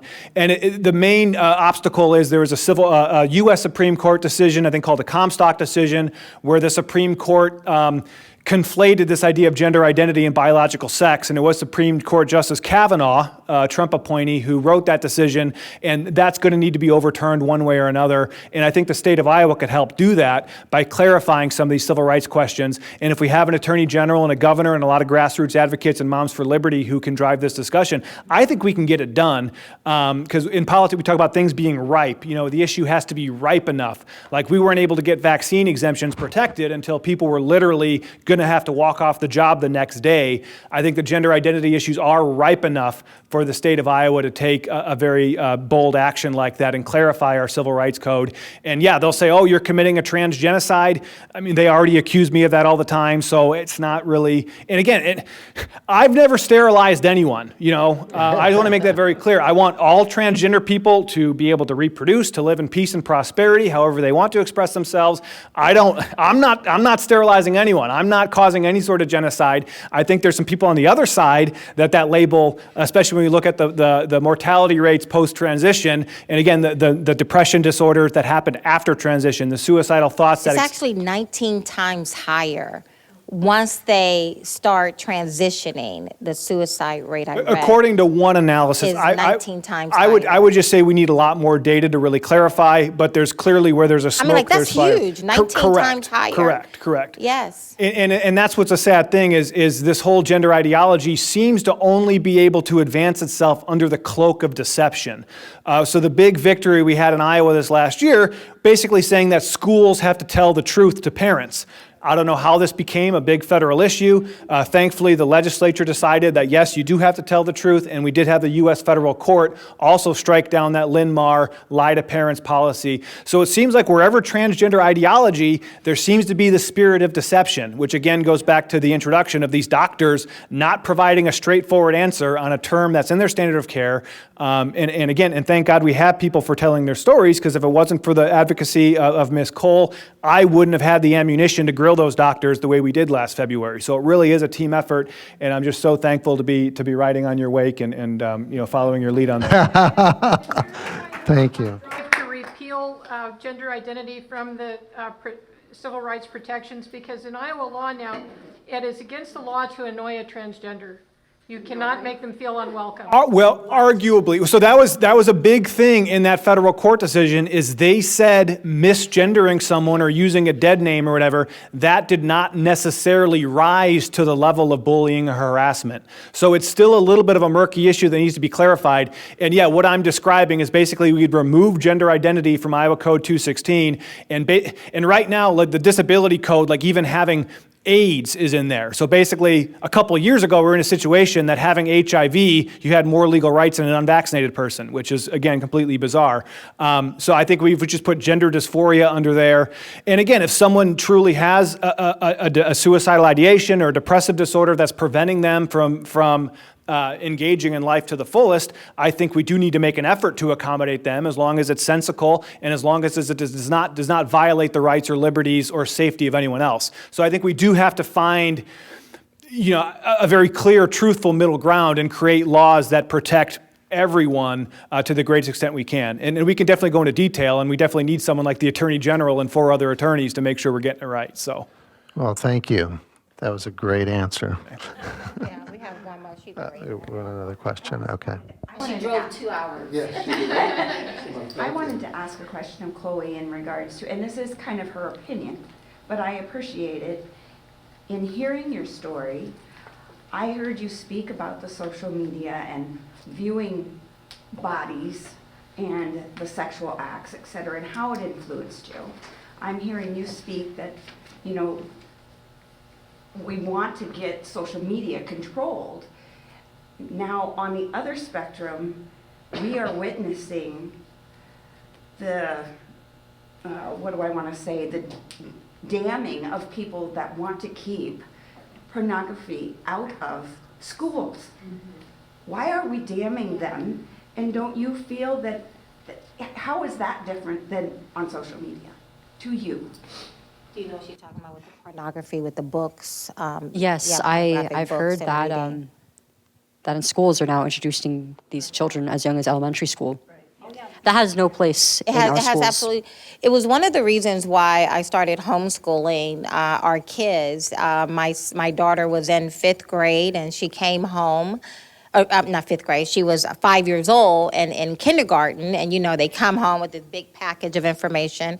I start going through this package, and I see that my 5-year-old has a guidance counselor, and I'm like, well, I had a guidance counselor in high school that asked me, what college are you going to go to? Do you want to take the ACT, the SAT? So I was curious, what is a guidance counselor going to be guiding my 5-year-old daughter on? And I emailed a guidance counselor and asked for her teaching objectives.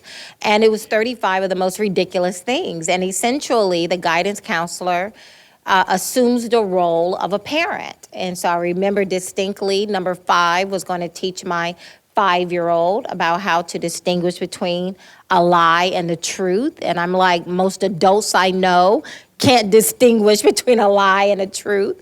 Number 35 was going to come home with a permission slip to talk about how boy bodies and girl bodies work, 5 years old. But number 15 was to teach my 5-year-old about how to identify and respect different family configurations. I made an appointment, I went in, I asked the guidance counselor, show me what you're gonna take into the classroom to teach my 5-year-old how to recognize and respect different family configuration. It was beautifully illustrated books about Billy going to his father's home, and his father's boyfriend Henry was there, or Sally with 2 moms, and yada, yada, yada. And I began to make a decision, my husband and I then, are we going to fight this particular battle? At the time, this was 10 years ago. So we saw 10 years ago what most people are just now waking up to. And so if you can imagine how you probably look like a unicorn today talking about these issues, just imagine 10 years ago. But I say all of that to say, I could care less what someone wants to do, what another adult wants to do in the privacy of their own life. My problem is when your choices begin to infringe upon my choices, and what you want to do begins to infringe upon how I want to raise my children. At that point, according to the Constitution, you and I are supposed to have a vigorous conversation. But the world in which we live in, they say, shut up, sit down, be quiet, do as you're told, you homophobe, you transphobe, you racist. Not me, I'm black, but y'all are racist, right? And so, I think I read in Wikipedia, though, that you're racist. Absolutely, right? I'm not even protected anymore because I don't think black. Now no, literally, right? What's her name? One of the squad members said, we no longer need any more black faces who won't be black voices. Meaning it's not enough to be black in color. I now have to speak black, think black, right? Which I reject. And so you Google me, I advise you to go to page 3, it gets better. I didn't get that far. Page 1 and 2, I'm everything, right? But I don't care.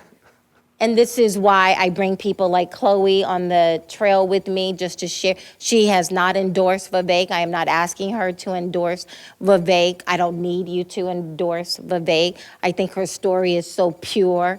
I just want her to share it. And then I want to strike a match under people like your behinds. Stop being afraid.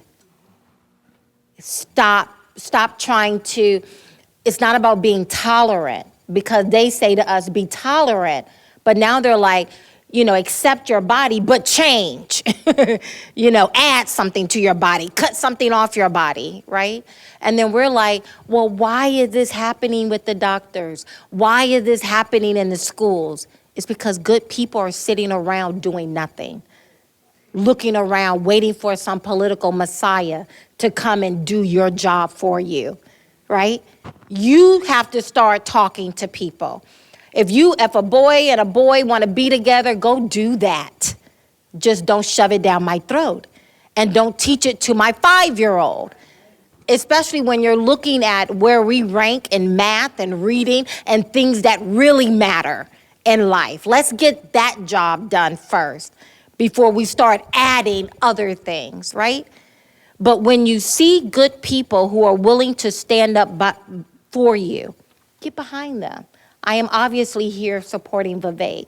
We brought Chloe here because I want you to know this is a very important issue. And it has so much more is attached to this issue of transgenderism than what meets the eye. It is the very fabric of our country. Now the First Amendment doesn't even apply. Because if you want to, I refuse from day one.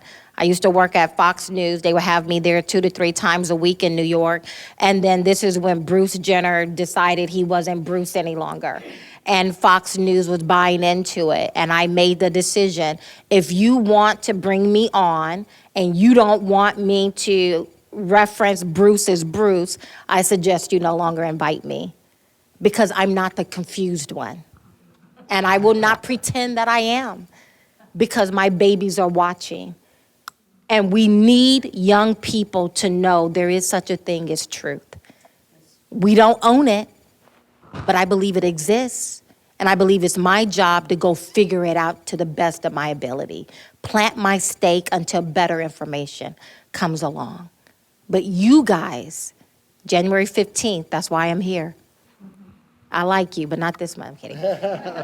January 15th, you're going to make a decision. And you need people who are unashamed to speak about the values we say we care about. And there is not another person on this platform for running for president in the Republican Party who has spoken so clearly about this particular issue and many others. That's all I'm going to say. Thank you. Thank you so much. Thank you so much. You know, I'm Did sorry, you have just anything one left more to say? question right Oh, back there. Okay. My question's really quick. Chloe, I just want to say thank you for being vulnerable and telling your story. It's really appreciated. What can we do for you? I think the most important thing to do, not only for people like me, for those of us who have gone through it, but also for the families and children, men, women who still are going through it, is to keep spreading word of our stories. Don't be ashamed. Don't be afraid. They don't like you anyway. And they're never going to like you. And that doesn't matter in the grand scheme of things. I mean, it's children, it's our next few generations, it's families and entire institutions that are at stake. We can't just let that go because we're afraid of being shamed or being excommunicated. Representative, thank you so much. Yes, thank you. And when you enter those conversations, it's always good to listen. It's always to approach it with compassion. And if someone knows that you want to understand them, they'll start to open up. So when I talk to people that are from the LGBTQ plus IA community, it's usually a pretty good conversation because I enter it with a way of openness and wanting to understand. Then you can have a dialogue. Representative Hayes is one of the best at this, by the way. Yeah. Yeah, so there At you talking go. to talking to queer people. Anyway, thank you all so much for attending, coming out here. It's been great. Representative Shipley, thank you so much for all the work you do. Chloe, you are a superhero. Thank you so much for joining us. And Kathy, thank you.